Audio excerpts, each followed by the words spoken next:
Assalamualaikum warahmatullahi wabarakatuh.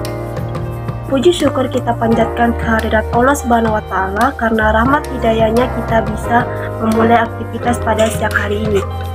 Adapun materi yang akan kami paparkan yaitu performance based budgeting. Perkenalkan, kami dari kelompok 2 dengan saya sendiri Heriana sebagai pemateri pertama. Adapun topik yang akan kami paparkan yaitu pertama konsep performance based budgeting, kedua prinsip-prinsip performance based budgeting, ketiga manfaat performance based budgeting, keempat tahapan penyusunan performance based budgeting, kelima indikator penyusunan performance based budgeting, dan keenam studi kasus evaluasi penganggaran berbasis kinerja melalui kinerja keuangan di Desa Bontongan, Kecamatan Baraka, Kabupaten Nrekang. Langsung saja, materi pertama yaitu konsep performance based budgeting. Menurut Sancoko dan kawan-kawan tahun 2008, penganggaran berbasis kinerja adalah anggaran yang menghubungkan anggaran negara dengan hasil yang diinginkan, sehingga setiap rupiah yang dikeluarkan dapat dipertanggungjawabkan kemanfaatannya. Performance based budgeting atau anggaran yang berbasis kinerja adalah penyusunan anggaran yang didasarkan atas perencanaan kinerja yang terdiri dari program kegiatan yang akan dilaksanakan serta indikator kinerja yang ingin dicapai oleh suatu entitas anggaran. Penganggaran berbasis kinerja menekankan pada efisiensi dan efektivitas. Efisiensi berkaitan dengan pemanfaatan sumber daya, sementara efektivitas mempertimbangkan kinerja. Penganggaran berbasis kinerja dilakukan dengan cara yang lebih transparan, sehingga anggaran dapat dinilai dan dievaluasi kembali dengan lebih mudah, dan metode biayanya menekankan pada hubungan input-output. Sekian dari saya persilakan ke materi selanjutnya yaitu Saudari Nurul Azhari untuk melanjutkan materi selanjutnya. Terima kasih, saya akan melanjutkan materi yang telah dipaparkan oleh saudari saya yaitu Heriana. Nah, adapun materi yang akan saya bawakan yaitu konsep performance based budgeting, di mana setiap penganggaran berbasis kinerja dapat dikembangkan untuk yang pertama, melayani pengendalian keuangan, rencana manajemen, prioritas dari penganggaran dana, dan pertanggungjawaban kepada publik. Yang kedua, sebagai alat pengukur dan pertanggungjawaban kinerja pemerintah tersebut. Yang ketiga, sebagai suatu metode penganggaran bagi manajemen untuk mengaitkan setiap biaya yang dituangkan dalam kegiatan-kegiatan dengan manfaat yang dihasilkan. Manfaat tersebut dideskripsikan kepada seperangkat sasaran dan dituangkan dalam target kinerja pada setiap unit kerja. Yang terakhir yaitu penganggaran berbasis kinerja yang efektif dan mengidentifikasikan keterkaitan antara nilai uang dan hasil serta dapat menjelaskan bagaimana keterkaitan tersebut terjadi. Nah, prinsip-prinsip format based budgeting. Yang pertama yaitu prinsip value for money, merupakan sebuah konsep dalam pengukuran kinerja.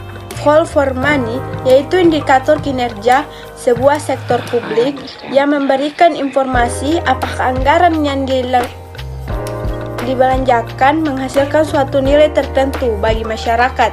Indikator yang dimaksud adalah ekonomis, efisien, dan efektif.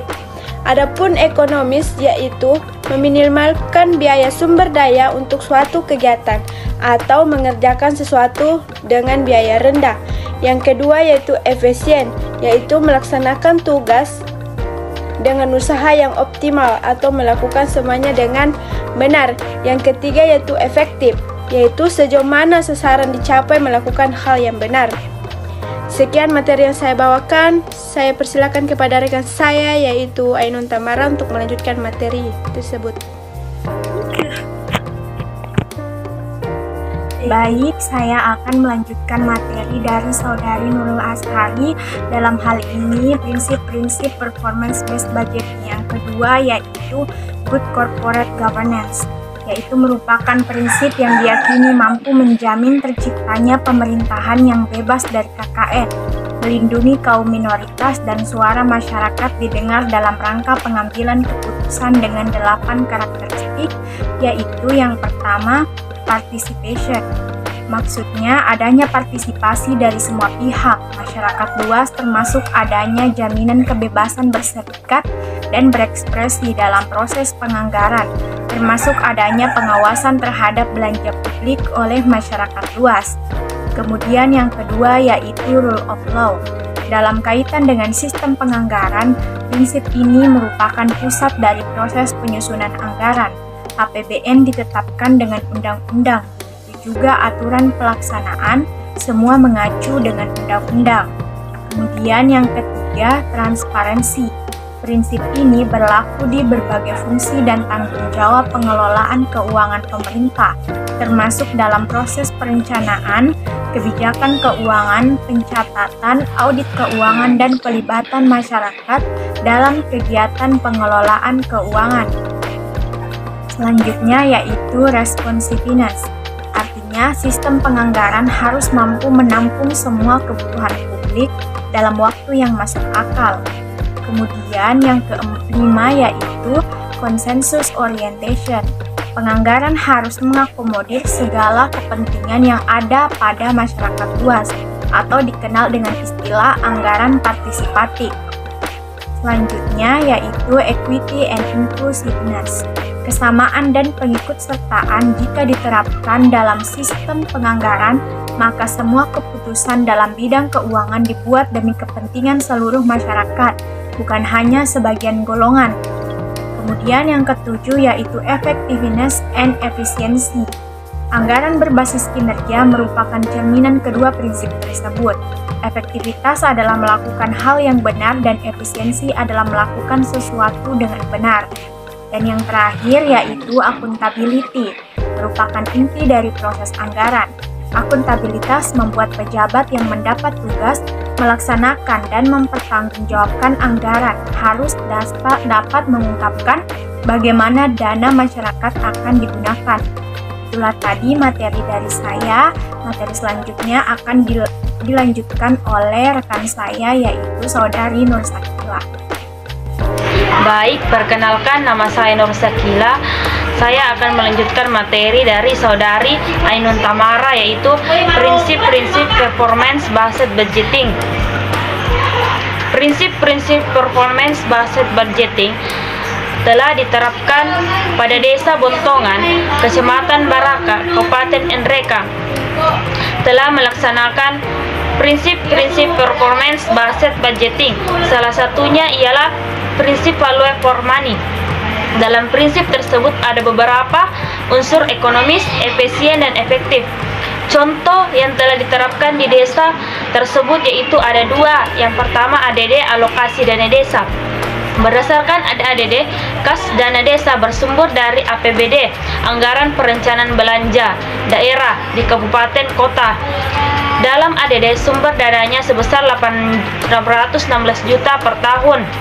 Seperti dana desa sangat insentif kepada kepala dusun, contohnya biaya makan, minum, dan kebutuhan rumah tangga, dan juga kebutuhan kantor. Yang kedua DD, dana desa. Dana ini bersumber dari APBN. DD diperuntukkan untuk tahun ini untuk telah apa-apa yang akan dibiayai. Seperti tahun ini dana desa di tahun 2022 telah disampaikan untuk kebutuhan pangan sebesar 20% dari 816 juta, BLT sebesar 40% dari dana desa, stunting sebesar 10% dan COVID sebesar 8%. Sisanya dikelola untuk dana fisik yang dipakai dalam pembangunan dana desa, seperti dana desa untuk membiayai pembangunan jalan beton atau jalan tani yang diberata per 40 juta per 6 dusun di Desa Bontongan. Selanjutnya saya persilakan kepada Saudari Nadia Auliaje untuk melanjutkan materi. Perkenalkan, nama saya Nadia Auliaje. Saya akan melanjutkan materi dari Saudari Nur Sakila. Adapun materi yang akan saya paparkan mengenai manfaat performance based budgeting. Adapun manfaat dari performance based budgeting yaitu yang pertama, anggaran berbasis kinerja. Mungkin pengalokasian sumber daya terbatas untuk membiayai kegiatan prioritas pemerintah, sehingga tujuan pemerintah dapat tercapai dengan efisien dan efektif. Yang kedua, penerapan anggaran berbasis kinerja adalah hal yang penting untuk menuju pelaksanaan kegiatan pemerintah yang transparan. Yang ketiga, penerapan anggaran berbasis kinerja mengubah fokus pengeluaran pemerintah keluar dari sistem line item menuju pendanaan program pemerintah dengan tujuan khusus terkait dengan kebijakan prioritas pemerintah. Dan yang keempat, organisasi pembuat kebijakan seperti kabinet dan parlementer berada pada posisi yang lebih baik untuk menentukan prioritas kegiatan pemerintah yang rasional ketika pendekatan anggaran berbasis kinerja. Yang kelima, terdapat perubahan kebijakan yang terbatas dalam jangka menengah, tetapi kementerian tetap bisa fokus pada prioritas untuk mencapai tujuan departemen meskipun hanya dengan sumber daya yang terbatas. Yang terakhir, anggaran memungkinkan untuk peningkatan efisiensi administrasi. Itulah pemaparan materi dari saya. Selanjutnya, saya persilahkan kepada Saudari Nur Fadila untuk melanjutkan materi selanjutnya. Baik, terima kasih atas kesempatannya. Saya Nur Fadila akan melanjutkan materi dari Saudari Nadia Aulia. Nah, materi yang saya bawakan yaitu manfaat performance based budgeting. Adapun manfaat performance based budgeting pada Desa Bontongan tentu sangat memberikan manfaat yang luar biasa, di mana telah dirasakan oleh masyarakat, contohnya dengan adanya jalan beton atau jalan tani, telah dirasakan langsung oleh masyarakat, di mana dulunya hasil pertanian susah diangkut, tetapi dengan adanya yang telah dibangun, transportasi panen mudah dijangkau. Nah, selanjutnya yaitu tahapan penyusunan performance based budgeting. Nah, terdapat penentuan visi dan misi, yaitu yang pertama, menentukan visi dan misi yang mencerminkan strategis organisasi, tujuan, sasaran, dan target. Penentuan visi, misi, tujuan, sasaran, dan target merupakan tahap pertama yang harus ditetapkan suatu organisasi dan menjadi tujuan tertinggi yang hendak dicapai, sehingga setiap indikator kinerja harus dikaitkan dengan komponen tersebut. Oleh karena itu, penentuan komponen tidak hanya ditentukan oleh pemerintah, tetapi juga mengikutsertakan masyarakat sehingga dapat diperoleh informasi mengenai hubungan publik. Dalam penelitian wawancara yang telah dilakukan di Desa Bontongan telah menjabarkan visi misi dari desa tersebut, namun sejauh ini masih yang telah terlaksana 20%. Akan tetapi visi misi tersebut akan terlaksana 100% selama 6 tahun atau selama periode masa jabatan. Sekian dari saya persilahkan Saudari Nur Arnis Irmawati untuk melanjutkan materi. Baik, terima kasih. Perkenalkan, nama saya Nur Arnis Irmawati. Di sini saya akan melanjutkan materi dari Saudari Nurul Fadilah, di mana saya akan membahas materi mengenai tahapan penyusunan performance based budgeting yang kedua, yaitu menentukan indikator kinerja. Indikator kinerja adalah ukuran kuantitatif yang menggambarkan tingkat pencapaian atau sasaran dan tujuan yang telah ditetapkan. Oleh karena itu, indikator kinerja harus merupakan suatu yang akan dihitung dan diukur serta digunakan sebagai dasar untuk menilai atau melihat tingkat kinerja baik dalam tahap perencanaan, tahap pelaksanaan maupun tahap setelah kegiatan selesai dan bermanfaat atau berfungsi. Dalam penelitian wawancara yang telah dilakukan di Desa Bontongan sudah diterapkan, karena dalam aturan ini tidak boleh melenceng dari aturan yang telah diterapkan seperti RAB. Ditambah pengawasan yang ketat dan KPK, di mana setiap desa menuntut untuk tidak keluar dari aturan. Tahapan penyusunan performance based budgeting yang ketiga yaitu analisis standar biaya atau ASB, di mana ASB adalah standar biaya suatu program atau kegiatan sehingga alokasi anggaran menjadi lebih rasional. Dilakukannya analisis standar biaya dapat meminimalisir kesepakatan antara eksekutif dan legislatif untuk melonggarkan alokasi anggaran pada tiap unit kerja sehingga anggaran tersebut tidak efisien. Dalam penyusunan ABK perlu memperhatikan prinsip-prinsip anggaran, perolehan data dalam pembuatan keputusan anggaran, siklus perencanaan daerah, struktur APBD, dan penggunaan analisis standar biaya.